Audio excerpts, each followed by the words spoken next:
कहानी के इस भाग को देखने से पहले कहानी को पूरा समझने के लिए इसके पहले के भागों को अवश्य देखें, जिसका लिंक मैंने डिस्क्रिप्शन बॉक्स में दे दिया है।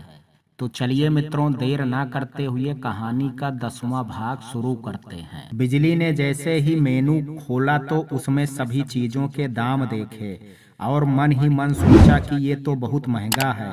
अगर मैंने इसमें से कुछ भी ऑर्डर किया तो फिर मैं घर तक ऑटो से नहीं जा पाऊंगी और फिर मुझे कल भी तो कॉलेज जाना है। नहीं नहीं, मैं इतना खर्चा नहीं कर सकती हूँ।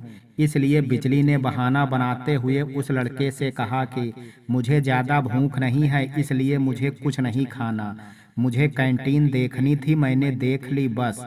उस लड़के ने बिजली के जवाब को सुन करके कहा कि तुम्हें कोई खाना खाने के लिए नहीं कह रहा है, ये सब फास्ट फूड हैं, ये तो कोई भी बिना भूख के भी खा सकता है। बिजली ने फिर भी ना कहा। तब भी उस लड़के को बिजली की बात पर थोड़ा शक हुआ, पर उसने कुछ कहा नहीं और अपने लिए बर्गर ऑर्डर किया। थोड़ी देर में उस लड़के का ऑर्डर टेबल पर आ भी गया और उसे देख करके बिजली की भूख और बढ़ गई। पर बिजली अपनी लाचारी जानती थी, इसलिए उसने अपनी नजरें दूसरी तरफ फेर ली। लेकिन जैसे ही उस लड़के ने बर्गर खाने के लिए उठाया, उसे ना जाने क्यों ऐसा लगा जैसे बिजली भी इसे खाना चाहती है और किसी वजह से वो खा नहीं रही है। इसलिए उस लड़के ने बर्गर के 2 टुकड़े किए और एक टुकड़ा बिजली की तरफ बढ़ा दिया और खाने के लिए कहा। बिजली ने बहुत मना किया, पर फिर उसने भी वो टुकड़ा ले लिया और उस लड़के के साथ खाने लगी। दोनों ने ही अपना अपना बर्गर खत्म किया और दोनों ने एक साथ बोला कि कितना अच्छा था ये सुन करके दोनों ही हंसने लगे। तभी बिजली की नज़र कैंटीन में लगी घड़ी पर गई, जिसमें शाम के 5 बज रहे थे। और ये देख करके बिजली हड़बड़ा करके उठी और उस लड़के को बाय बोल करके कैंटीन से जाने लगी। तभी उस लड़के ने बिजली को रोकते हुए कहा कि आखिर तुम्हें अचानक से हो क्या जाता है? अभी तो तुम मेरे साथ बैठ करके मजे से बर्गर खा रही थी और अभी तुम अचानक से उठ करके चल दी। बिजली ने कहा कि तुमने वक्त देखा है, 5 बज रहे हैं और मुझे अभी के अभी घर जाना होगा, वरना घर में सब परेशान हो जाएंगे मुझे लेकर के। उस लड़के ने कहा, तो इसमें परेशान होने की क्या जरूरत है? तुम अपने घर वालों को फोन करके बता दो अपने बारे में। बिजली ने कहा कि मेरे पास फोन नहीं है, अगर होता तो मैं उसमें वक्त देख लेती और इतनी लेट नहीं होती घर के लिए। उस लड़के ने कहा, क्या तुम्हारे पास आज की डेट पर फोन नहीं है? कैसी लड़की हो तुम यार, तुम बिना फोन के जी कैसे रही हो? बिजली ने कहा कि पहले भी फोन नहीं हुआ करते थे, तब भी लोग जिंदा रहते थे और अब भी कोशिश की जाए तो हर इंसान बिना फोन के तो नहीं, पर जरूरत जितना फोन का इस्तेमाल करके जिंदा रह सकता है। और मेरे पास फोन अभी नहीं है, पहले था और कुछ दिन पहले ही मेरे भाई से अनजाने में गिर करके टूट गया। बिजली की बात सुन करके उस लड़के ने कहा कि चलो इसी बहाने तो पता चला कि तुम्हारा एक भाई भी है। वैसे और कौन कौन है तुम्हारे घर में, मतलब माँ पापा? ये सवाल सुन करके बिजली फिर खामोश हो गई और उसने कहा कि मुझे घर जाने के लिए देर हो रही है, बाय। ये सुन करके वो लड़का समझ गया कि बिजली अभी उससे कुछ भी शेयर नहीं करना चाहती, इसलिए वो भी दोबारा इस बारे में बिजली से कुछ नहीं बोला और उसके पीछे पीछे चल दिया। बिजली कॉलेज के बाहर निकल करके पैदल पैदल चलने लगी। तभी वो लड़का अपनी बाइक लेकर के बिजली के पास आया और उसने बिजली को घर तक छोड़ने के लिए कहा। ये सुन करके बिजली ने उसके साथ उसकी बाइक में जाने से मना कर दिया। ये सुन करके उस लड़के ने हंसते हुए कहा कि क्या यार, मैंने तुम्हारी इतनी मदद की और तुम अभी तक मुझ पर भरोसा नहीं हुआ? बिजली ने कहा कि भरोसे वाली बात नहीं है, पर मैं इतना जल्दी किसी को भी अपने करीब नहीं आने देना चाहती हूँ। तुम परेशान मत हो, मैं घर चली जाऊंगी। तब उस लड़के ने कहा कि अच्छा ठीक है, तुम्हें मेरे साथ घर नहीं जाना है तो मत जाओ, पर ऑटो करके तो घर चली जाओ, कि उस पर भी तुम यकीन नहीं करती हो। बिजली ऑटो की बात सुन करके थोड़ी देर चुप रही और फिर बोली कि नहीं, मैं पैदल ही चली जाऊंगी। लेकिन इस बार वो लड़का बिजली के पीछे पड़ गया और उसने बिजली के ऑटो में ना बैठने का कारण पूछने लगा। तब बिजली ने थक हार करके उस लड़के को बताया कि उसके पास ऑटो से घर जाने का किराया नहीं है, क्योंकि आज सुबह ही वो जब ऑटो से कॉलेज आई थी तो ऑटो वाले ने उससे 300 रुपये लिए थे और उसके पास सिर्फ 1,000 रुपये ही थे, जिसमें से अब उसके पास 700 ही बचे हैं और अभी उसे बाकी दिन भी कॉलेज जाना है, इसलिए वो फिजूल खर्चा नहीं करना चाहती। बिजली की बात सुन करके उस लड़के ने तुरंत कहा, और इसलिए तुमने कैंटीन में भी कुछ खाने से मना कर दिया था, क्योंकि तुम अपने पैसे बचाना चाह रही थी। बिजली ने हाँ में सिर हिलाया। उस लड़के ने कहा कि क्या यार, तुम भी, अगर ऐसी कोई बात थी तो तुम्हें मुझसे बोलनी चाहिए थी ना, मैं तुम्हारे भी खाने की पेमेंट कर देता और जब तुम्हारे पास पैसे होते तुम मुझे तब दे देती। बिजली ने पलट करके कहा कि और जो बाद में भी नहीं होते तब? उस लड़के ने कहा कि जब तुम्हारी नौकरी लगती तो मैं खुद तुमसे ब्याज सहित पैसे ले लेता। उस लड़के की इस बात पर बिजली ने एक छोटी सी स्माइल की। उस लड़के ने कहा कि और तुमने जब आज उस ऑटो वाले को किराया दिया था तो क्या तुमने उसका मीटर चेक किया था? बिजली ने कहा कि उसका मीटर बंद था और मुझे कॉलेज के लिए देर हो रही थी, इसलिए मैं उसमें बैठ गई। उस लड़के ने कहा, ओफ, ये लड़कियां भी ना, सच में इनके घुटनों में ही दिमाग होता है। उस लड़के को ऐसा बोलते सुन करके बिजली ने उसकी तरफ गुस्से से देखा तो उस लड़के ने कहा कि मैं मजाक में था ये। बिजली ने कहा कि पर मुझे ऐसे मजाक पसंद नहीं है। उस लड़के ने कहा, अच्छा ठीक है, पर अब तुम उसी ऑटो में बैठना जिसका मीटर चालू हो और उसने जितना बिल बने उतना ही पेमेंट करना, और अगर ऐसा ना हो तो तुम मत बैठना। और तुम अभी मुझे अपने घर का लोकेशन बताओ, मैं अभी तुम्हारे लिए एक ऑनलाइन ऑटो बुक कर देता हूँ, वो अभी 5 मिनट में तुम्हें लेने आ जाएगा। ये सुन करके बिजली ने कहा कि अब क्या ऑटो भी ऑनलाइन बुक होने लगे हैं? उस लड़के ने कहा कि हाँ मैडम, ऑटो भी और दूल्हे भी। ये सुन करके बिजली और वो लड़का दोनों ही हंसने लगे। थोड़ी देर में ऑनलाइन बुकिंग वाला ऑटो भी आ गया और उस लड़के ने बिजली को उसमें बैठा भी दिया। बिजली ने उस लड़के से पूछा कि इसको कितने पैसे देने हैं? तब उस लड़के ने कहा कि सिर्फ 150 रुपये, क्योंकि जो तुमने मुझे अपनी लोकेशन बताई है उसका चार्ज सिर्फ इतना ही बनता है। ऑटो का किराया सुन करके बिजली हैरान हो गई और उसके मुंह से अचानक ही निकल गया कि मतलब उस ऑटो वाले ने मुझसे डबल चार्ज किया, इसकी तो ऐसी की तैसी। तब बिजली की नज़र उस लड़के पर गई जो बिजली के इस बर्ताव को बड़ी हैरानी से देख रहा था। बिजली ने माफी मांगते हुए कहा कि वो गलती से निकल गया। तब उस लड़के ने कहा कि अच्छा, इंसान को अपने मन की भड़ास निकाल लेना चाहिए, इंसान को बहुत अच्छा लगता है। पर मैं तो इस बात से हैरान हूँ कि तुम बाहर से कुछ और अंदर से कुछ और ही हो, पर जो भी हो कमाल हो। उस लड़के के मुंह से अपने लिए तारीफ सुन करके बिजली ने कहा कि अब मैं चलती हूँ। तभी उस लड़के ने बिजली को उसका नाम ले करके बाय बोला और तभी बिजली ने उस लड़के को आवाज देते हुए रोका। लड़के ने पलट करके बिजली की तरफ देखा और कहा कि अपने साथ ले जाने का इरादा है क्या? बिजली ने मुंह बनाते हुए कहा कि नहीं, पर तुम्हें मेरा नाम कैसे पता? मैंने तो तुम्हें अपना नाम अभी तक बताया ही नहीं, फिर तुम्हें कैसे पता कि मेरा नाम बिजली है? उस लड़के ने मुस्कुरा करके कहा कि चिंता मत करो, मैं कोई तुम्हारी पहले से जासूसी नहीं कर रहा हूँ कि तुमने जब अपना एडमिशन फॉर्म मुझे दिखाया था मुझे तभी तुम्हारा नाम पता चल गया था। तब बिजली ने कहा कि अगर तुम बुरा ना मानो तो क्या तुम मुझे अपना नाम बता सकते हो, क्योंकि सुबह से लेकर के शाम तक तुम मेरे साथ रहे और तुमने मेरी इतनी मदद भी की, पर मुझे अभी तक तुम्हारा नाम तक नहीं पता। उस लड़के ने कहा कि बस तुम्हारे नाम के बहुत करीब ही मेरा नाम भी है। बिजली ने हैरानी से बोला, क्या? उस लड़के ने कहा कि बस ऐसा समझ लो कि मेरे बिना ना तुम, ना बारिश, ना बादल, कोई किसी काम के नहीं। बिजली ने मुंह बनाते हुए कहा कि अब ज्यादा परेशान मत करो तुम और मुझे अपना नाम बताओ। तब उस लड़के ने कहा कि मेरा नाम आकाश है। उसका नाम सुनते ही बिजली ने अब आकाश के कहने का मतलब समझ लिया था। पर फिर भी आकाश ने बिजली से कहा कि तुम्हारा चमकना, बादल का गरजना और बारिश का होना सब कुछ मुझ पर ही निर्भर करता है। बिजली आकाश की बात को सुन करके खामोश रही और ऑटो वाले को बोल करके वो वहां से चली गई और आकाश भी अपने रास्ते चल दिया। बिजली पूरे रास्ते बस आकाश के बारे में सोचती रही कि क्या सच में आकाश इतना अच्छा है जितना आज मैंने उसे देखा, या फिर जैसा वो दिख रहा है वो वैसा नहीं है। इससे बात करना या इसकी मदद लेना मुझे बहुत महंगा तो नहीं पड़ेगा, पर जैसी मेरी जिंदगी हो गई है और जैसे मेरे साथ लोग हैं उनको देख करके तो मुझे आकाश ही ठीक लगता है। कम से कम वो मेरी बात सुनता है और समझता दोनों ही है।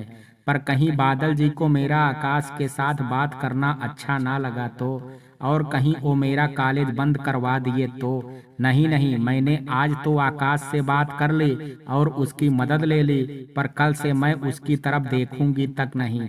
और वैसे भी आज मेरे कॉलेज का पहला दिन था, ऊपर से मैं घर जाने में भी इतनी लेट हो गई हूँ। पता नहीं बेला दीदी आज कितना गुस्सा करेंगी मेरे ऊपर। थोड़ी देर में बिजली घर पहुंची और उसने डरते हुए घर की डोर बेल बजाई। थोड़ी देर में घर का दरवाजा खुला और बिजली के सामने गुस्से से लाल पीला हुआ बादल खड़ा था और घर के अंदर से बेला के बड़बड़ाने की आवाज आ रही थी। बिजली एकदम से घबरा गई कि अभी तक तो मैं आकाश से बात करके घर के अंदर तक नहीं पहुंची और इन लोगों को इतना जल्दी मेरे और आकाश के बारे में पता भी चल गया। अब तो भगवान ही जाने मेरा क्या होगा, कल कॉलेज का मुंह देख भी पाऊंगी या नहीं। बादल ने बिजली से कहा कि अब तुम घर के दरवाजे पर ही खड़ी रहोगी या फिर घर के अंदर भी आओगी। बिजली तुरंत ही घर के अंदर आ गई और एक कोने में जा कर के खड़ी हो गई। तभी बेला भी वहां पर गुस्से से तमतमाती हुई पहुंची। उसने बिजली से कहा कि तुम्हें जब बादल ने अपने साथ ले जाने से मना कर दिया था तो तुम मुझे ये बात नहीं बता सकती थी, या फिर तुमने मुझे जानबूझ करके ये बात नहीं बताई जिससे मेरा और बादल का आपस में झगड़ा हो जाए। बिजली को बेला की बात सुन करके राहत मिली कि बेला और बादल को आकाश के बारे में कुछ पता नहीं है। पर तभी बिजली का पक्ष लेते हुए बादल बीच में बोल पड़ा कि वो क्यों ऐसा करेगी तुम्हारे साथ, उसके मन में इतना पाप नहीं है जितना कि तुम्हारे। बादल की बात सुन करके बेला और भी ज्यादा गुस्सा हो गई और अब वो भी बादल के ऊपर भड़कने लगी कि आप कहना क्या चाहते हैं कि मैं बिजली से जलती हूँ? अरे मैं इससे क्यों जलूंगी, इसके पास ऐसा ही है क्या जो मैं इससे जलूं? बादल ने कहा कि इसके पास अब वो सब कुछ है जो तुम्हारे पास पहले कभी था पर अब नहीं, इसलिए तुम इससे बहुत जलती हो और इसे नापसंद करती हो। बेला को बादल की बात सुन करके और भी ज्यादा गुस्सा आने लगा और उसने कहा कि आप कैसे कह सकते हैं कि मैं इससे जलती हूँ और ये मुझसे नहीं जलती? आपको क्या सिर्फ मैं ही बुरी दिखती हूँ? ये नहीं, क्या आपकी नज़र सिर्फ मुझ पर और मेरी गलतियों पर ही होती हैं, इस पर नहीं? बादल ने भी गुस्से से कहा कि एक मर्द की नज़र घर में रहने वाले हर सदस्य पर बराबर ही होती है और एक औरत से ज़्यादा एक मर्द अपने घर के सभी लोगों की अच्छी और बुरी दोनों की आदत से वाकिफ होता है। फर्क बस इतना है कि औरत ये सब देख करके शांत नहीं रह सकती और घर में कलह मचाती है, पर एक मर्द घर की शांति बनाने के लिए कई बार कुछ चीजें देख करके भी अनदेखा कर देता है। पर इसका ये मतलब नहीं है कि वो मर्द बेवकूफ है या फिर उसे कुछ दिखता नहीं है। वो भले अपने काम की वजह से 9 से 10 घंटे घर से दूर रहता है, पर जब वो अपने घर वापस आता है तो 1 घंटे में ही वो भांप लेता है कि उसके जाने के बाद घर पर क्या क्या हुआ है। इसलिए तुम तो ये मुझे मत ही सिखाना कि मेरी नज़र किस पर ज्यादा है और किस पर कम है। इतना कह करके बादल अपने कमरे में चला गया। बादल की बात सुन करके बेला चुपचाप खड़ी थी और उसकी आंखों से आंसू बह रहे थे। बादल का ये बर्ताव और बेला की ये हालत बिजली से देखी ना गई और वो बेला के पास उसे समझाने के लिए गई, पर तभी बेला ने बिजली को जोर का धक्का दे करके उसे खुद से दूर कर दिया और गुस्से से बौखला करके बोली कि ये नाटक तुम मेरे सामने मत करना। मैं एक बार तुम्हारी बातों में आ चुकी हूँ, दोबारा कभी नहीं आऊंगी।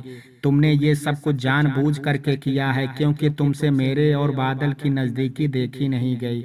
आज तुम्हारी वजह से फिर से बादल मेरे करीब आते आते दूर चले गए। तुम देख लेना, जिस तरह से तुमने मुझसे मेरे बादल को दूर किया है, एक दिन तुमसे भी बादल बिल्कुल मेरी तरह से दूर हो जाएंगे, और तब तुम्हें समझ में आएगा कि तुमने मुझे कितना दर्द और तकलीफ दी है। अरे मैंने तुम्हें अपने बच्चे को पैदा करने के लिए लाया था, मेरी सौतन बन जाने के लिए नहीं। बिजली जैसे ही कुछ कहने वाली थी, वैसे ही बेला वहां से उठ करके चली गई। बिजली बेचारी हर बार दूसरों की बात सुन करके रह जाती, क्योंकि जब उसके बोलने की बारी आती तो लोग उठ करके उससे दूर चले जाते थे। हालांकि बिजली इस बात को अच्छे से जानती थी कि वो बेला को कितना भी समझा ले, पर बेला के दिल में भरी नफरत उसके लिए तब तक कम नहीं होगी जब तक कि वो बेला की जिंदगी से दूर ना चली जाए। पर अब बिजली का रिश्ता सिर्फ बेला बस से नहीं था जो वो बेला से दूर हो जाती, अब बिजली का रिश्ता बादल से भी हो चुका था, और अब बिजली चाहे या ना चाहे उसे बादल के साथ अपना रिश्ता निभाना ही था। बिजली भी हाथ मुंह धोने के बाद बादल के कमरे में चली गई। बिजली को कमरे में आता देख करके बादल ने अपनी नाराजगी को बिजली से जताते हुए अपना मुंह दूसरी तरफ कर लिया।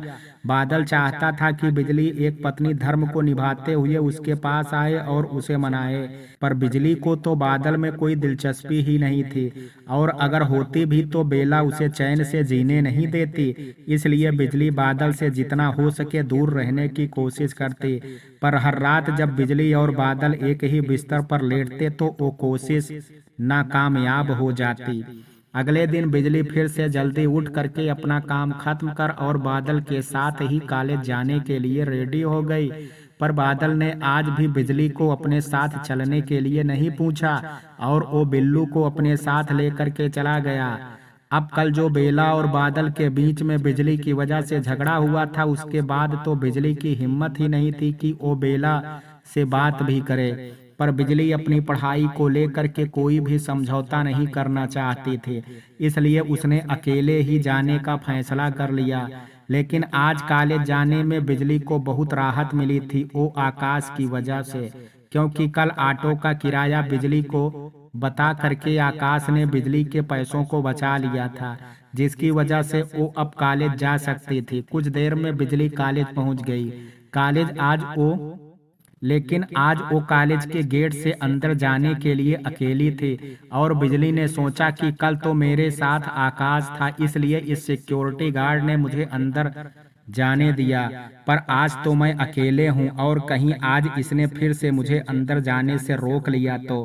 पर जैसे ही आकाश ने मुझसे कहा था कि यहाँ तक पहुँचने के बाद मेरा सफ़र मुझे अकेले ही तय करना है, तो मैं इन छोटी छोटी रुकावटों से नहीं डरूंगी, बल्कि मैं उनका सामना करूंगी। और फिर तो जैसे कॉलेज के मेन गेट से एंट्री कर रही थी, तब उसे वहां के सिक्योरिटी गार्ड ने ना ही रोका और ना ही टोका, और ये देख करके बिजली को बहुत खुशी हुई, और उसने अपने इस खुशी के लिए मन ही मन आकाश को धन्यवाद कहा। बिजली अब कॉलेज के अंदर थी और अपना क्लास ढूंढने की कोशिश कर रही थी। उसकी नज़र अपनी क्लास के साथ साथ आकाश को भी ढूंढ रही थी।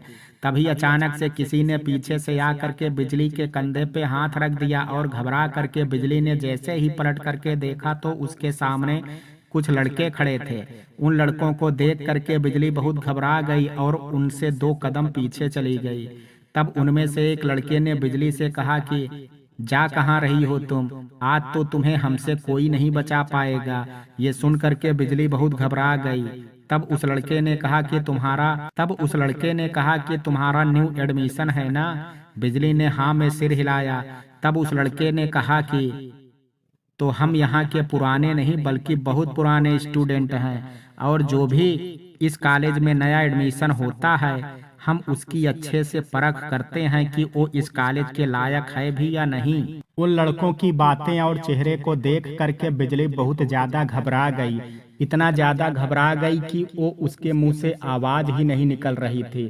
तभी उस लड़के ने बिजली से कहा कि हाँ मैडम जी, चलिए अब आप नाच करके दिखाइए हमें, तब तो हमें मालूम पड़ेगा कि आपके अंदर क्या खूबी है। बिजली उन लड़कों की बातें सुन करके बहुत डर गई थी, और उसे सबसे ज्यादा डर इस बात का था कि उसकी मदद के लिए कोई भी नहीं है उसके पास। वो आंखें बंद करके भगवान को अपनी मदद के लिए पुकारने लगी और तभी कुछ देर में पीछे से बिजली का नाम किसी ने पुकारा। बिजली ने पलट करके देखा तो उसके पीछे आकाश खड़ा हुआ था। आकाश को अपनी आंखों के सामने देखते ही बिजली की आंखों में सुकून और चेहरे पर स्माइल आ गई और वो भाग करके आकाश के पास गई और उसके गले लग गई।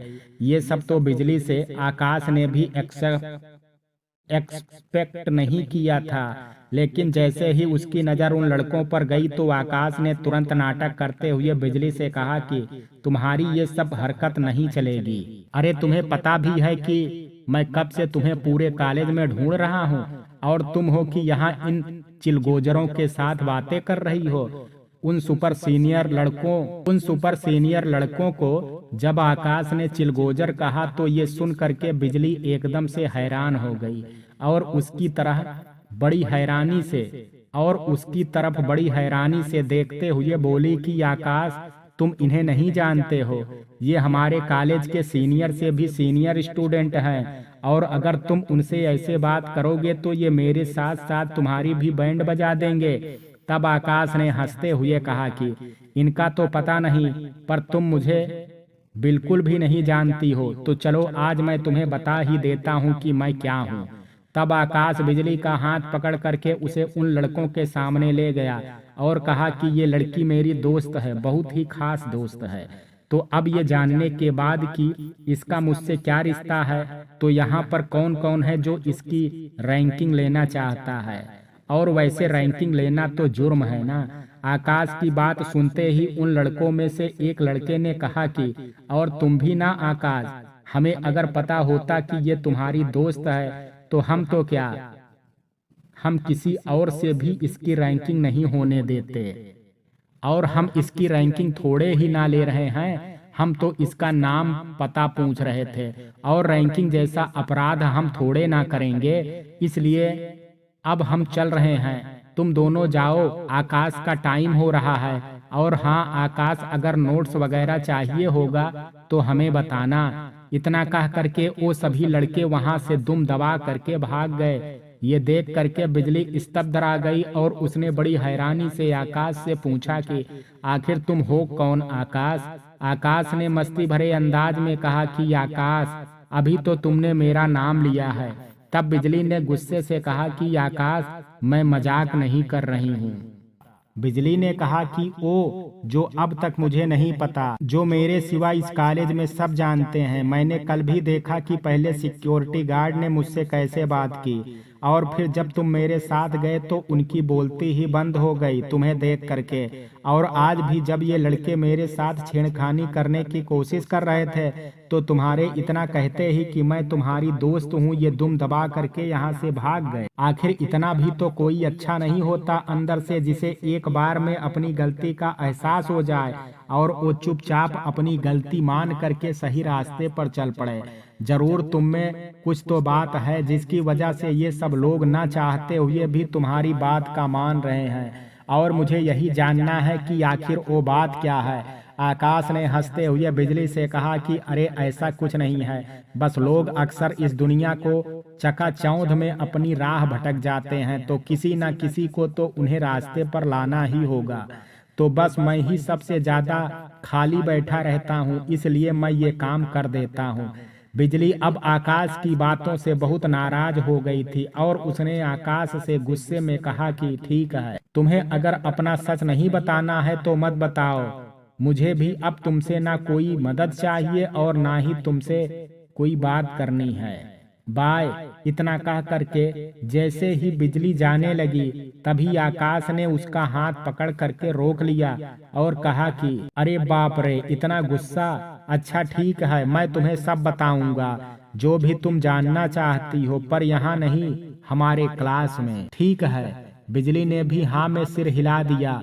क्लास में पहुंचते ही सब आकाश को देख करके उससे बात करने लगे और आधे से भी ज्यादा लड़कियां उसकी पर्सनालिटी को देख करके आहें भरने लगी और बहाने बना करके उसके पास आने लगी।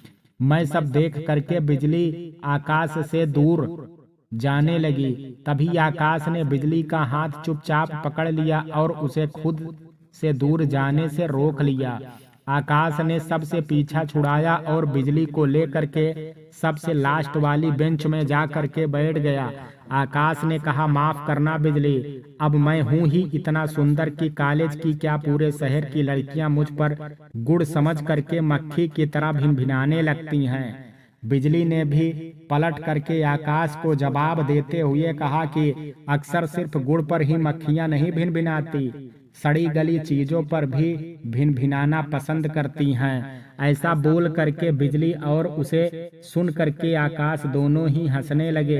तभी आकाश ने कहा कि जिस सच को बिजली तुम जानना चाहती हो वो इतना भी खास नहीं है। जिसकी नजर से तुम मुझसे बात करना बंद कर दो तब भी वो तुम्हारे लिए इतना जरूरी है तो वो मैं तुमको जरूर बताऊंगा। इस कॉलेज का हर इंसान, यहाँ तक कि यहाँ के टीचर भी मेरी बात इसलिए मानते हैं क्योंकि इस कॉलेज में सबसे ज्यादा डोनेशन मेरे पापा देते हैं। बल्कि मैं ऐसा कहूँ कि ये कॉलेज ही मेरे पापा की वजह से ही चलता है और मैं उनका बेटा हूँ और ये बात इस कॉलेज का हर इंसान जानता है। इसलिए कोई अपनी नौकरी तो कोई अपनी कुर्सी बचाने के लिए मेरी बात मान लेता है। बाकी मुझ में कोई ऐसी बात नहीं है, मैं एक नॉर्मल इंसान ही हूँ। आकाश बोलते बोलते बहुत उदास हो गया और उसको देख करके, उसकी बातों को सुन करके बिजली भी थोड़ा उदास हो गई। आकाश का मूड ठीक करने के लिए बिजली ने कहा कि ये तो अच्छी बात है कि तुम्हारे पापा के पैसों से शहर का टॉप कॉलेज चल रहा है और इस बात की। आकाश बोलते बोलते उदास हो गया और उसको देख करके, उसकी बातों को सुन करके बिजली भी थोड़ी उदास हो गई। आकाश का मूड ठीक करने के लिए बिजली ने कहा कि ये तो अच्छी बात है कि तुम्हारे पापा के पैसों से शहर का टॉप कॉलेज चल रहा है और इस बात की यहाँ कॉलेज में सब रिस्पेक्ट भी करते हैं। फिर तुम इस बात से इतने उदास क्यों हो? आकाश ने कहा, क्योंकि मैं अपने पापा से खुश नहीं हूँ बल्कि मैं उनसे बहुत नफरत करता हूँ। आकाश के मुंह से ये बात सुन करके बिजली बहुत हैरान हो गई और उसने आकाश के कहा कि तुम ये क्या बोल रहे हो आकाश? तुम्हारे पापा अपने पैसों से इतना अच्छा काम कर रहे हैं, लाखों बच्चों का भविष्य बना रहे हैं। तुम्हें तो अपने पापा पर गर्व होना चाहिए और तुम हो कि उनके बारे में ऐसे बात कर रहे हो। अपने पापा के किए बिजली के मुंह से इतनी अच्छी बातें सुन करके आकाश हंसने लगा और उसने बिजली से कहा कि अपने घर में अंधेरा करके दूसरों का घर रोशन नहीं किया जाता बिजली। बिजली ने बड़ी हैरानी से कहा कि तुम कहना क्या चाहते हो? आकाश ने कहा कि मेरे पापा इस शहर के बहुत बड़े बिजनेसमैन हैं और उनके पास बहुत पैसा है और वो पैसा वो दूसरों के भलों के लिए भी खर्च करते हैं। पर मेरी बहन का क्या है, जो पढ़ना चाहती है, आगे बढ़ना चाहती है, अपना नाम बनाना चाहती है, शायद हमारे पापा से भी ज्यादा दौलत और शोहरत कमाना चाहती है। उसका क्या? उसके सपनों का क्या? क्या उसका अधिकार नहीं है इन सब पर? बिजली ने कहा कि मुझे समझ नहीं आ रहा है कि तुम क्या कहना चाह रहे हो आकाश। तुम्हारी बहन आखिर क्यों आगे की पढ़ाई नहीं कर पा रही है? कौन है जो उसके सपनों के बीच आ रहा है? आकाश ने गुस्से से कहा, मेरे पापा। ये सुन करके बिजली एकदम से चौंक गई और उसने आकाश से कहा कि तुम ये क्या बोल रहे हो? आखिर इतना बड़ा इंसान ऐसा क्यों करेगा अपनी बेटी के साथ? आकाश ने कहा, क्योंकि इतने बड़े इंसान की सोच बहुत छोटी है। उसे लड़कियां माँ बाप के ऊपर बोझ लगती हैं और उनके हिसाब से लड़कियों को सिर्फ चार दीवारी के अंदर रहना चाहिए और चूल्हा चौका करना चाहिए। इससे ज्यादा एक लड़की की जिंदगी नहीं होनी चाहिए। अगर उसे संस्कारी बनाना है तो बस उसे इतना पढ़ाओ कि वो अपना नाम लिखना जान जाए। पर उसी पढ़ाई से जब वो लड़की अपना नाम बनाना चाहे तो उसे मार करके कमरे की चार दीवारी में बंद कर दो, क्योंकि ज्यादा पढ़ने लिखने से लड़की अपनी हदें भूल जाती हैं और वो फिर अपने माँ बाप की इज्जत समाज में उछाल देती हैं। आकाश की बात सुन करके बिजली को भी बहुत ज्यादा दुख हुआ कि इतना पैसे वाला इंसान जिसने जिंदगी भर मेहनत करके इतना पैसा कमाया, वो अपनी जिंदगी में सिर्फ पैसा ही कमा पाया, अच्छी सोच नहीं। बिजली ने आकाश से कहा, मुझे तो यकीन ही नहीं हो रहा है कि तुम्हारे पापा की सोच एक लड़की के लिए इतनी छोटी हो सकती है। सच कहूँ तो जिस कॉलेज की रौनक देख करके मुझे इसमें पढ़ने की इच्छा हुई थी, आज ये सच जान करके मुझे अब इस कॉलेज में पढ़ने का एक भी ख्वाहिश नहीं रही। आकाश ने बिजली की तरफ देख करके कहा कि यही तो दुनिया का दस्तूर है बिजली। लोग अक्सर चीजों की चमक देख करके उसमें खो जाते हैं, पर उस चमक को बनाने के लिए कितनों के अरमान जले हैं ये कोई नहीं देख पाता है। बस ऐसा ही कुछ हमारे साथ भी हो रहा है। मेरे पापा इस शहर के लोगों को शिक्षित बनाना चाहते हैं, और जबकि उनकी खुद की बेटी 12वीं तक पढ़ करके घर में बैठी है। आकाश के बोलते बोलते आंखों में आंसू छलक आए। उसने बिजली की नजरों से छिपाते हुए अपने आंसू को पोंछने की कोशिश की, पर बिजली ने आकाश को ऐसा करते हुए देख लिया और उसने आकाश से कहा कि तुम्हें इस समाज की बातों में आने की जरूरत नहीं है कि एक मर्द को कभी दर्द नहीं होता और वो कभी रो नहीं सकता, बल्कि मैं तो कहती हूँ कि इस दुनिया में अगर सबसे ज्यादा दर्द और परेशानियों से कोई घिरा है तो वो एक मर्द ही होता है। इसलिए हर मर्द को अपना दर्द और अपनी परेशानी खुल करके दिखाना चाहिए, जिससे सब एक मर्द के दर्द को देख सकें और उसे ताना बंद करें, चाहे फिर वो उसकी माँ हो या फिर उसकी पत्नी। क्योंकि एक सास के लिए बहू दूसरे की बेटी है और एक बहू के लिए उसकी सास उसके पति की माँ है। और इसी सोच की वजह से कभी भी सास बहू में नहीं बनती और इनके क्लेश में बेचारा एक बेटा और एक पति पिस करके रह जाता है। क्योंकि एक तरफ उसकी माँ तो दूसरे तरफ उसकी पत्नी होती है। एक माँ है जिसने बचपन से लेकर के इस उम्र तक उसे लाया, और एक पत्नी है जिसके साथ यहाँ से बुढ़ापे तक उसे जाना है। एक मर्द भला कैसे किसी एक को चुन सकता है। काश ये बात एक माँ और एक पत्नी समझ लें तो फिर एक सास को माँ और एक बहू को बेटी होने से ज्यादा वक्त नहीं लगेगा। बिजली की बात सुन करके अब आकाश और भी ज्यादा भावुक हो गया और उसने एकाएक बिजली को गले से लगा लिया और फूट फूट करके रोने लगा। और रोते रोते उसने बिजली से कहा कि अभी मेरे साथ माँ और पत्नी वाली परेशानी तो नहीं है, पर मुझे अच्छा लगा कि तुमने मेरी परेशानी को समझा और मेरे दर्द को। तभी बिजली ने कहा कि और यही कारण है कि तुम अपने पिता की इस सोच के कारण उन्हें पसंद नहीं करते और उनकी इस चकाचौंध से खुद को दूर रखना चाहते हो। बिजली की तरफ देख करके आकाश ने कहा, अब मुझे समझ में आया कि क्यों उस दिन कॉलेज के बाहर एंट्री ना मिलने पर जब तुम रो रही थी तो सिर्फ मेरी ही नजर तुम पर गई। बिजली ने हैरानी से पूछा, क्यों? आकाश ने कहा, क्योंकि मैं सुबह शाम भगवान से बस अपने लिए एक दोस्त मांगता था जो मुझे समझ सके और मुझे संभाल सके। तो समझ तो तुमने मुझे लिया है, बस अब मुझे संभालना ही बाकी है। आकाश की इस बात पर बिजली मुस्कुराने लगी और उसके साथ ही आकाश भी। अब बिजली को आकाश की दोस्ती और अब आकाश को बिजली की दोस्ती मिल गई थी, जो बिजली की पढ़ाई और बाकी सब में भी मदद कर रही थी। बिजली का ध्यान अब अपनी पढ़ाई में और अब उसका अकेलापन आकाश दूर कर देता था। इसलिए बिजली को अब बादल की जरूरत नहीं थी। इस तरह बिजली और बादल के दूर दूर रहने पर बेला को अपनी जगह बनाने का मौका मिल रहा था, पर इस दूरी से अब बादल को बहुत तकलीफ होने लगी थी, क्योंकि वो बेला को खुद से दूर पर बिजली को खुद के करीब लाना चाहता था। और उसके नाराज रहने पर भी जब बिजली ने उसे नहीं मनाया तो अब बादल का गुस्सा उसके बर्दाश्त के बाहर हो गया। और फिर एक दिन बादल ऑफिस से लौट करके घर आया तो उसने देखा कि आज भी दरवाजा बेला ने ही खोला, और बादल को देख करके बेला उसके पीछे पीछे लग गई। कभी चाय तो कभी पानी, पर बादल हर चीज के लिए बेला को मना कर ही रहा था, क्योंकि बादल की प्यास अब चाय या पानी से बुझने वाली नहीं थी। उसकी प्यास तो अब बिजली से ही बुझने वाली थी। इसलिए बादल ने बिजली को आवाज दी, पर बिजली अभी भी बादल के पास नहीं आई। 2 से 3 बार आवाज देने के बाद भी जब बिजली बादल के बुलाने पर उसके पास नहीं आई तो बादल खुद उठ करके बिजली को इधर उधर देखने लगा। बादल को बिजली को ऐसे गुस्से में ढूंढते हुए देख करके बेला को बड़ी हैरानी हुई कि आखिर बादल को क्या हुआ है, इतने गुस्से में क्यों है। तभी बादल ने गुस्से से बेला से बिजली के बारे में पूछा तो बेला ने कहा कि बिल्लू के कमरे में पढ़ाई कर रही है। पढ़ाई का नाम सुन करके बादल को गुस्सा और भी ज्यादा चढ़ गया और वो सीधे बिल्लू के कमरे में गया और उसने बिजली का हाथ पकड़ करके उसे साथ ले जाने लगा। बादल का ऐसे बर्ताव देख करके बिजली, बिल्लू और बेला तीनों ही हैरान थे कि आखिर से अचानक से बादल को हो क्या गया।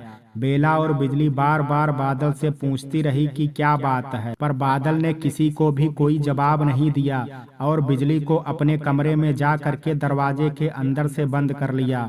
दरवाजे के बंद होते ही बेला समझ गई कि आखिर बादल बिजली के साथ ऐसा बर्ताव क्यों कर रहा है और वो उससे क्या चाहता है। बिल्लू भी बादल की इस हरकत को देख करके बहुत घबरा गया और वो बार बार बेला से पूछ रहा था कि बादल जीजू बिजली दीदी को कमरे में लेकर के क्यों गए हैं और उन्होंने कमरा क्यों अंदर से बंद कर रखा है। बेला खुद बादल का ये बर्ताव देख करके बहुत दुखी थी और एक बार फिर बादल ने उसे अपनी जिंदगी से दूर होने के लिए वजह दे दी थी। इस बेला को ये लग रहा था कि बिजली के दूर होने से अब वो और बादल एक हो जाएंगे। अब बादल ने बेला के अंदर पल रहे इस उम्मीद को ही खत्म कर दिया था। बेला ने बिल्लू को कहा कि तुम्हारे बादल जीजू तुम्हारी दीदी को, जिस बेला को ये लग रहा था कि बिजली के दूर होने से अब वो और बादल एक हो जाएंगे, आज बादल ने बेला के अंदर पल रही इस उम्मीद को ही खत्म कर दिया था।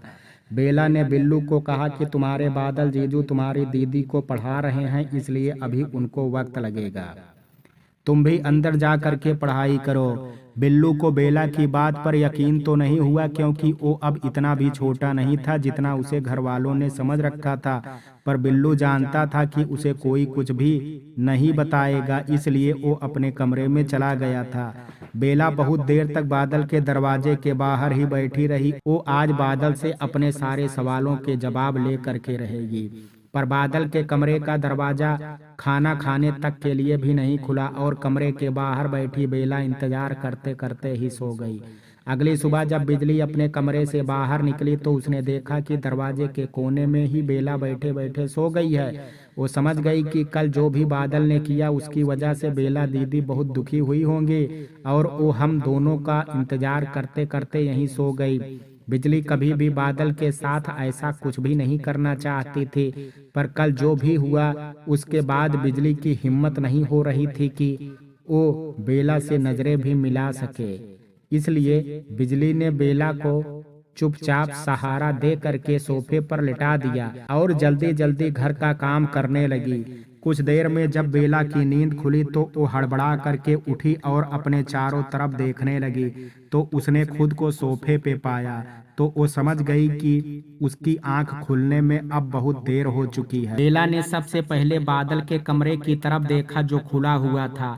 वो तुरंत उठ करके बादल के कमरे में गई तो उसे ना तो वहां पर बादल मिला और ना ही बिजली। बेला तुरंत वहां से बिल्लू के कमरे में गई जहां पर बिल्लू भी नहीं था।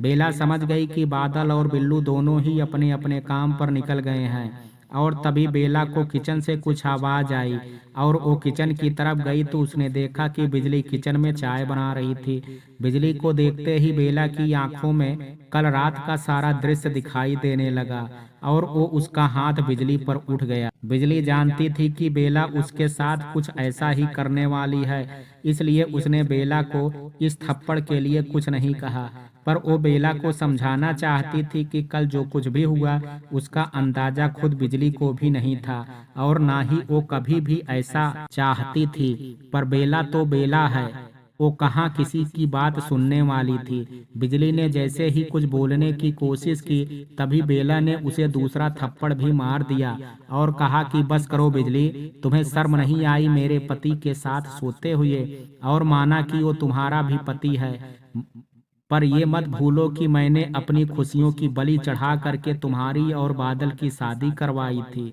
और तुम्हें बच्चा पैदा करने के लिए यहाँ लेकर के आई थी। वो तुमसे पैदा नहीं हुआ और अब जब मेरे और बादल के बीच में सब कुछ ठीक चल रहा था तो तुम्हें ये सब करने की क्या जरूरत थी। वैसे तो तुम खुद कहती रहती थी कि तुम्हें इस शादी से कोई मतलब नहीं है और तुम कभी भी बादल को अपने पति के रूप में नहीं अपना पाओगी। फिर अब ये सब क्या है? और तुम ये तो बिल्कुल भी मत कहना कि इन सब में तुम्हारा कोई हाथ नहीं है, या फिर तुम्हें इसके बारे में कुछ नहीं पता है, क्योंकि एक बाहरी मर्द हो या फिर एक पति बिना औरत की मर्जी के उसके साथ सो नहीं सकता। और बादल कभी किसी लड़की के साथ जबरदस्ती करे वो तो मैं कभी मान ही नहीं सकती, क्योंकि वो ऐसे हैं ही नहीं। और मैं ये भी जानती हूँ कि एक बच्चा तभी पैदा होता है जब पति पत्नी साथ सोते हैं, पर तुम तो बादल को मुझसे ही दूर करने में लग गई हो। याद रखना बिजली, जैसे तुमने मुझे बादल से दूर किया है, एक दिन देखना बादल तुमसे भी बहुत दूर चले जाएंगे। अगर वो मेरी किस्मत में नहीं है तो वो तुम्हारी किस्मत में भी नहीं होंगे, ये मेरी बद्दुआ है तुम्हें। इतना कह करके बेला अपने कमरे में चली गई और बिजली वहीं पर खड़ी रही। 3 दिन बीत गए और अब बिजली ने कॉलेज जाना बंद कर दिया। बिजली के कॉलेज न जाने पर आकाश बहुत परेशान हो गया और वो बिजली के कॉलेज न आने के पीछे की वजह जानना चाहता था। वो बिजली के घर जा नहीं सकता था क्योंकि बिजली ने उसे अपने घर जाने से मना किया था, और बिजली के पास फोन नहीं था कि आकाश बिजली से बात कर सके। इसलिए आकाश ने तरकीब लगाई और कॉलेज के टीचर से बात करके बिजली के घर में कॉल करके ये कहलवाया कि एग्जाम फार्म आ गया है, जिसके लिए बिजली को कॉलेज आना चाहिए। एग्जाम फार्म की बात सुन करके बिजली अगले ही दिन मन मार करके कॉलेज गई और वो वहां जा करके आकाश से मिली। फिर आकाश ने बिजली को सच बताया कि ये सब उसने किया था, और फिर आकाश ने बिजली के कॉलेज ना आने की वजह पूछी। अब आकाश बाहर वाला था और बिजली के साथ जो कुछ भी हो रहा था वो किसी से भी नहीं बता सकती थी। आकाश के बार बार पूछने के बाद भी जब बिजली ने आकाश को कॉलेज के ना आने की वजह बताई तो आकाश समझ गया कि बात कोई बहुत बड़ी है, इसलिए। और फिर आकाश ने बिजली को बहुत समझाया और फिर बिजली ने भी दोबारा से कॉलेज आने का फैसला कर लिया। अब बिजली का मन दोबारा से उसकी पढ़ाई की तरफ लग रहा था और बिजली के घर का माहौल भी अब कुछ ठीक था। भले ही तीनों की आपस में बात नहीं हो रही थी उस रात के बाद, पर बादल ने बिजली के साथ दोबारा से ऐसा कुछ नहीं किया। अब 1 महीने से भी ज्यादा का समय बीत चुका था और एक बार फिर सब अपनी अपनी जिंदगी में व्यस्त थे। एक दिन अचानक से ऑफिस में काम कर रहे बादल के फोन में कॉल आया। बादल ने कॉल उठाया तो वो घबरा गया और तुरंत बिजली के कॉलेज पहुंचा।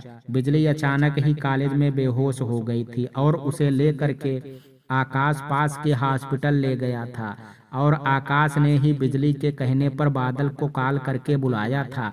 बादल ने आते ही पहले बिजली से उसका हाल पूछा और फिर उससे पूछा कि वो बेहोश कैसे हो गई। उसकी तबीयत तो ठीक थी, फिर उसे चक्कर कैसे आ गया। तभी वहां पर डॉक्टर आ गए और उसने बादल से कहा कि वो इसलिए आपकी पत्नी को चक्कर आ गया क्योंकि अब आप दोनों 2 से 3 होने वाले हैं, आपकी पत्नी मां बनने वाली है। ये खबर सुन करके बिजली और आकाश दोनों की ही आंखें फटी की फटी रह गई, और ये खबर सुन करके आकाश बिजली से कुछ कहे बिना ही वहां से चला गया। पर बादल इस खबर को सुन करके खुशी से झूम उठा और वो बिजली को गले लगा करके डॉक्टर के सामने ही उसके माथे पे किस करने लगा। डॉक्टर बादल की ये खुशी देख करके बड़ा हैरान था और उसने बादल से पूछ ही लिया कि आप अगर बुरा ना माने तो मैं आपसे एक सवाल पूछूं। बादल ने कहा कि आपने मुझे इतनी बड़ी खुशखबरी सुनाई है कि अब आप मुझे गाली भी देंगे तो भी मैं खुशी खुशी सुन लूंगा।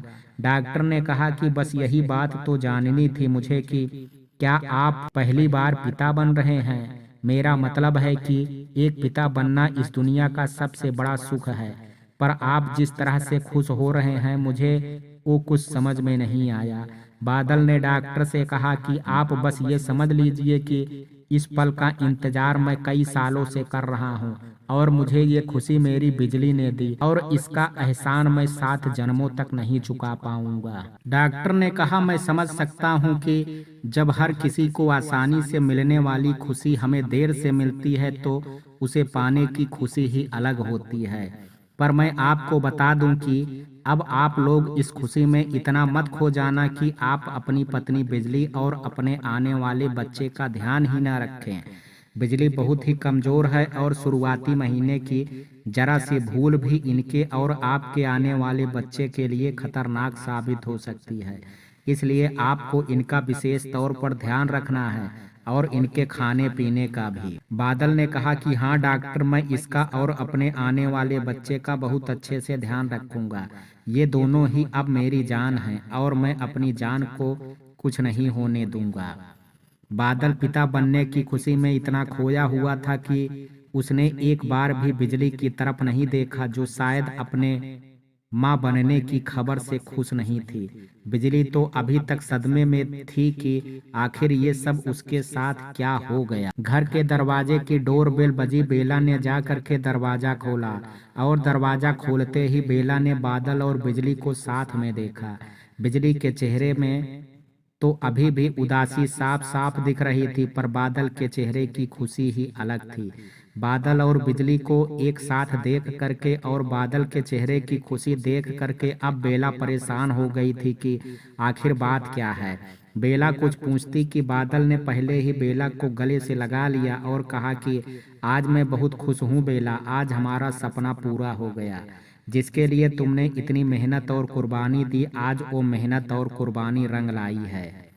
बादल को अपने लिए ऐसा करते देख करके बेला भी बहुत खुश हो गई और बेला को लगा कि शायद बादल को भी अब बेला का प्यार समझ आ गया और बेला ने जो बादल को दोबारा से अपनी जिंदगी में लाने की कोशिश की थी, बादल उसके बारे में बात कर रहा है। पर तभी बादल ने कहा कि बेला, मैं पापा बनने वाला हूँ और बिजली मेरे बच्चे की माँ।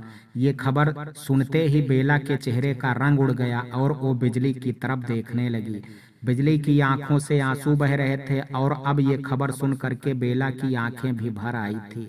पर बादल को ना तो अब बिजली के आंसू से फर्क पड़ रहा था और ना ही बेला के। वो अपनी खुशी में इतना खो गया था कि उसे अब किसी की खुशी और ना ही किसी का दुख दिख रहा था। उसने बेला से कहा कि तुम सच कहती थी बेला कि पिता बनने का सुख इस दुनिया का सबसे बड़ा सुख होता है। तुमने जब मेरी मर्जी के खिलाफ बिजली से मेरी शादी करवाई थी तो मैंने ये कभी नहीं सोचा था कि एक दिन मैं बिजली के माँ बनने से इतना खुश होऊंगा। पर तुम्हारी कुर्बानी और मेहनत ने असंभव को भी संभव बना दिया। मेरा मतलब है कि मैंने तो अब अपने जीवन में ये आस ही छोड़ दी थी कि मैं अब कभी पिता भी बन पाऊंगा, पर तुमने हार नहीं मानी और आज मुझे मेरी जिंदगी की सबसे बड़ी खुशी दे दी। इसलिए बेला, मैं तुम्हारा ये एहसान कभी नहीं भूलूंगा कि तुमने मुझे बिजली जैसी पत्नी और मुझे पिता बनने का सुख दिया। अब मेरी पत्नी और बच्चे के साथ मेरा परिवार पूरा हो गया है।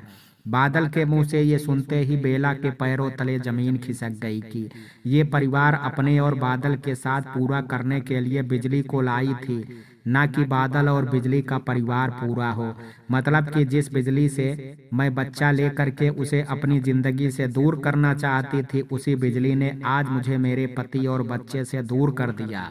और क्या अब बादल भी मुझे इस घर से जाने के लिए कह देगा? क्या अब मेरे पति और इस बच्चे पर कोई अधिकार नहीं रहा?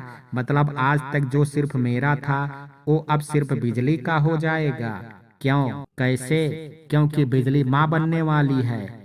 मतलब जो बच्चा मेरी जिंदगी में खुशियों के रंग लाने वाला था, आज उसके ही वजह से मेरी जिंदगी बेरंग हो गई। नहीं, मैं ऐसा कभी नहीं होने दूंगी। मुझे ये बच्चा नहीं चाहिए। बेला जैसे ही कुछ कहने वाली थी, वैसे ही बादल ने बेला से कहा कि मैं जानता हूँ बेला, तुम इस खुशखबरी को सुन करके बहुत खुश होगी, पर बेला ये तुम्हारा ही दिखाया रास्ता था जिस पर मैं और बिजली ने चाहते हुए भी चले और आज हम दोनों इस रास्ते पर साथ चलना चाहते हैं। मेरी तुमसे बस एक ही गुजारिश है कि तुमने मेरे लिए बहुत कुछ किया है। मैं चाहता हूँ कि तुम आने वाले बच्चे का और मेरी पत्नी बिजली का ध्यान रखो, क्योंकि मैं तुम्हारे सिवा इसके लिए और किसी पर भरोसा नहीं कर सकता। क्योंकि मुझे पता है जितनी खुशी मुझे पिता बनने की हुई है उतनी ही तुम्हें भी माँ बनने की हुई है। क्योंकि भले ही बिजली इस बच्चे को जन्म देने वाली है और वो उसकी सगी माँ है और ये आने वाला बच्चा भी उसी ही माँ कहेगा, पर तुमने भी इस बच्चे को दुनिया में लाने में कोई कमी नहीं की है। इसलिए इस बच्चे पर तुम्हारा भी हक है और इसलिए अब से बिजली और ये बच्चा तुम्हारी जिम्मेदारी है। इतना कह करके बादल अपने ऑफिस के लिए जाने लगा। तभी बादल ने पलट करके बेला से कहा कि अब तुम बिजली के कॉलेज में फोन करके कह दो कि अब से बिजली सिर्फ पेपर देने ही कॉलेज आएगी। ये सुनते ही बिजली चौंक गई और वो भाग करके अपने कमरे में चली गई और बादल अपनी ऑफिस के लिए चला गया। अब बची बेला, जो अपने ही किए कर्मों के फल के लिए रो रही थी। उसे तो यकीन ही नहीं हो रहा था कि जिस सपने को उसने हकीकत बनाने के लिए उसने अपना सब कुछ दांव पर लगा दिया, आज उसी सपने से उसे बाहर कर दिया गया। अब तो बेला को इस बात का भी डर लग रहा था कि ना जाने कब बिजली या बादल उसे अपने घर और जिंदगी से बाहर निकाल करके फेंक दे। बेला अब कुछ नहीं कर सकती थी सिवाय इसके कि वो बिजली और उसके बच्चे का ध्यान रखे। बेला ने भी बिजली के चेहरे की उदासी को नहीं समझी और वो उसे ही ये सब होने का दोषी मान रही थी। अब बिजली का कॉलेज जाना बंद हो गया और वो घर पर ही पढ़ाई करने लगी। बिजली माँ बनने वाली है, इस बात की खबर पहले बिल्लू और फिर जल्दी ही बादल के घर वालों को लग गई। अनुराधा जी को जैसे ही पता चला कि वो दादी बनने वाली हैं, वो तो खुशी से झूमने गाने लगी और दिल खोल करके बिजली और उसके आने वाले बच्चे के लिए पैसे खर्च करने लगी। और ये सब देख करके ज्योति का खून खौलने लगा। एक तो ज्योति को पहले ही बेला पसंद नहीं थी और अब ये बिजली भी, पर फिर भी दिखावे के लिए ही, पर ज्योति को बादल की खुशी से खुश होने का नाटक करना पड़ रहा था। बहुत सारे गिफ्ट और मिठाइयाँ ले करके अनुराधा जी, उनके पति और ज्योति बिना बताए ही बेला के घर अचानक ही आ पहुँचे। बेला सबको अचानक ही एक साथ देख करके बहुत हैरान हो गई और वो जैसे ही अपनी सास से कुछ कहती कि अनुराधा जी ने बेला को धक्का मारते हुए बिजली बहू का नाम जपना शुरू कर दिया। और अपनी सास की इस हरकत से बेला समझ गई थी कि क्यों उसकी सास आज यहाँ अचानक से आई हैं। ज्योति भी ये देखने के लिए अपनी सास के पीछे पीछे चली गई कि वो क्या क्या बिजली पर लुटा रही हैं। पर बेला के ससुर वहीं पर खड़े होकर के बेला की तरफ देखने लगे। ना जाने क्यों उन्हें बेला को देख करके उसके चेहरे पर खुशी नहीं दिखाई दी, जिसके लिए बेला ने इतने मेहनत और कुर्बानी दी थी। बेला के ससुर ने बेला के सिर पर हाथ रखा और कहा कि तू खुश तो है ना बेटी। बेला जानती थी कि अब कुछ भी कहने का वक्त आ चुका है। बेला जानती थी कि अब कुछ भी कहने का वक्त जा चुका है, इसलिए अब चुप रहना ही सही होगा। इसलिए बेला ने भी झूठी मुस्कान के साथ हाँ में सिर हिला दिया। लेकिन बेला के ससुर भी बेला की झूठी मुस्कान देख करके समझ गए कि कोई तो बात है जो बेला को अंदर ही अंदर परेशान कर रही है। पर वो बेला को भी बहुत अच्छे से जानते थे कि बेला कभी भी खुद से किसी से कुछ नहीं कहेगी। इसलिए बेला के ससुर ने भी बेला से फिर कुछ नहीं पूछा। इधर अनुराधा जी बिजली के कान भरने में अपनी जी जान से मेहनत कर रही थी। अनुराधा जी ने बिजली को सोने की चैन और अंगूठी देते हुए कहा कि ये ले बहू, ये सब तेरे लिए है और सिर्फ इतना ही, इससे कहीं ज्यादा तेरे और तेरे बच्चे के लिए है। अब बेला तो माँ बन नहीं सकती है, इसलिए तेरे बच्चे को तो ये सब कुछ मिल जाएगा। पर जब तक बेला तेरे और बादल की जिंदगी में है, तब तक तुझे तेरा सब कुछ नहीं मिल पाएगा। क्योंकि मैं इस बेला को बहुत अच्छे से जानती हूँ। ये बड़ी चालाक लोमड़ी है। ये धीरे धीरे तेरे बच्चे पर अपना अधिकार जमा लेगी और तुझे बादल की जिंदगी से भी दूर कर देगी। देख बहू, मेरे बेटे की जिंदगी में तो ये खुशी बड़ी मिन्नतों के बाद आई है और ये खुशी भी तेरे आने से ही आई है, वरना ये बेला जब से मेरे बेटे की जिंदगी में आई है तब से कुछ ना कुछ उसका बुरा ही किया है। एक बुरे साये की तरह उसका पीछा करती रहती है। पर तू तो सही मायने में अब बादल की असली पत्नी है, क्योंकि तूने मेरे बादल को पिता बना दिया और बच्चा पैदा करके तू भी एक पूर्ण स्त्री हो जाएगी। फिर इतने सुंदर संगम में इस बेला जैसे मालवा का क्या काम है। इसलिए मेरी बात को मान बहू और इस बेला को अपनी जिंदगी से दूर फेंक और मेरे बेटे बादल के साथ अपनी जिंदगी को जी। इसलिए तू इस बेला को यहीं छोड़ दे और मेरे साथ मेरे घर चल। वहाँ तुझे कभी किसी भी चीज की कमी नहीं होगी। और तेरा ध्यान रखने के लिए ये तेरी देवरानी ज्योति है ना, ये तेरा पूरा ध्यान रखेगी। क्यों, है ना ज्योति बहू? ज्योति अंदर अंदर तिलमिला रही थी, पर अपनी सास के सामने बाहरी दिखावा भी तो जरूरी था उसके लिए। इसलिए ज्योति ने भी मुस्कुराते हुए कहा कि हाँ बिजली, वैसे तो मैं तुमसे उम्र में बहुत बड़ी हूँ, पर ओहदे में तुम मुझसे बड़ी हो, इसलिए मैं इस घर के चिराग की बहुत अच्छे से देखभाल करूंगी। बिजली चुपचाप अनुराधा जी और ज्योति जी की बात सुन रही थी, पर वो ना तो किसी से कोई बात और ना ही किसी को कोई जवाब दे रही थी।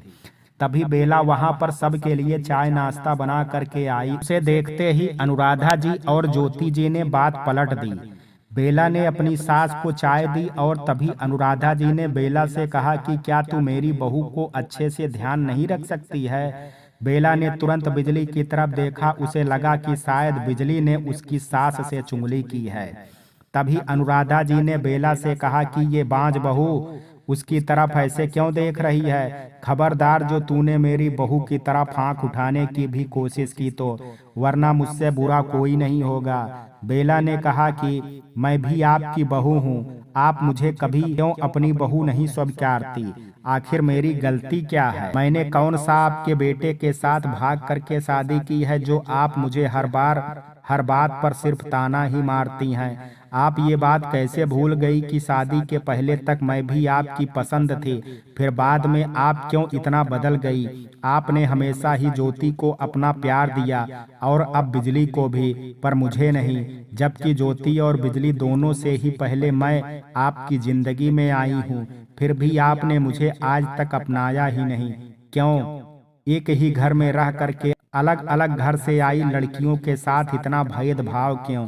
अनुराधा जी का भी गुस्सा अब बहुत बढ़ चुका था और उन्होंने गुस्से में कहा कि क्योंकि ये दोनों माँ बन सकती हैं और तू नहीं, क्योंकि ये दोनों मुझे दादी बनाने का सुख दे सकती हैं और तू नहीं, ये दोनों मेरी पूर्ण बहू हैं और तू मेरी सिर्फ बांझ बहू है। इसके आगे अनुराधा जी कुछ कहती कि तभी वहां पर बादल आ गया और उसने अपनी माँ को रोकते हुए कहा कि बस करिए माँ, आप बेला को ये सब फिर से क्यों बोल रही हैं? अरे वो माँ नहीं बन सकती है तो उसने मुझे तो पिता बनाया, उसने अपनी सारी खुशियां दांव पर लगा दी जिससे मैं इस खुशी से ना वंचित रह जाऊं, और आप उसे ही इतना भला बुरा सुनाने में लगी हुई हैं। ये मत भूलिए माँ कि बिजली और मेरी शादी बेला ने ही करवाई है, इसलिए आपको बेला से ऐसे बात करने का कोई हक नहीं है। बेला भले ही अब मेरी जिंदगी में एक पत्नी के रूप में नहीं है, पर वो मेरी जिंदगी का हिस्सा जरूर बन करके रहेगी। बादल के मुंह से ये सुनते ही अनुराधा जी और ज्योति की आंखें फटी की फटी रह गई।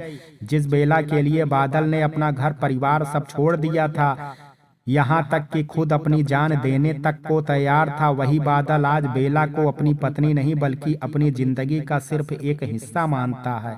ये बात जान करके अनुराधा जी और ज्योति खुशी से फूले नहीं समा रही थी, पर वहीं दरवाजे के पास खड़ी बेला के ससुर को बेला की उदासी के पीछे की वजह पता चल चुके थे और वो इस बात से बहुत दुखी थे।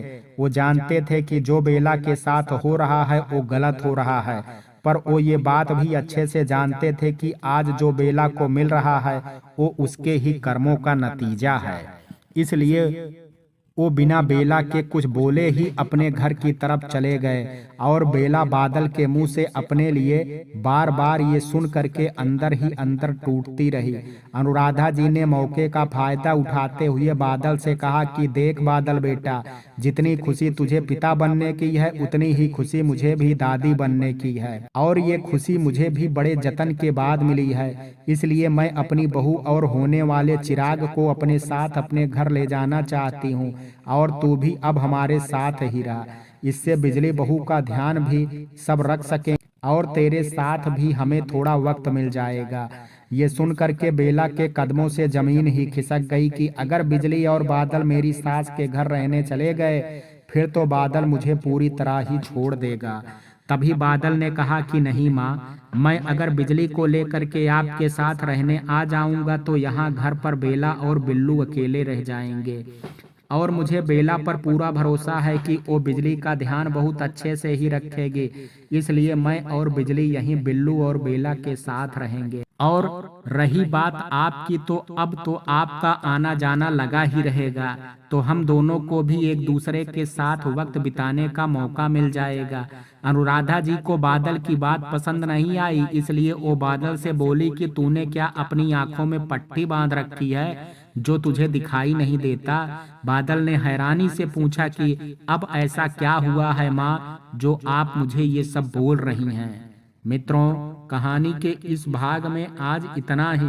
शेष कहानी कल देखेंगे। कहानी का ये भाग आपको कैसा लगा, आप अपनी राय मुझे कमेंट बॉक्स में जरूर दीजिएगा।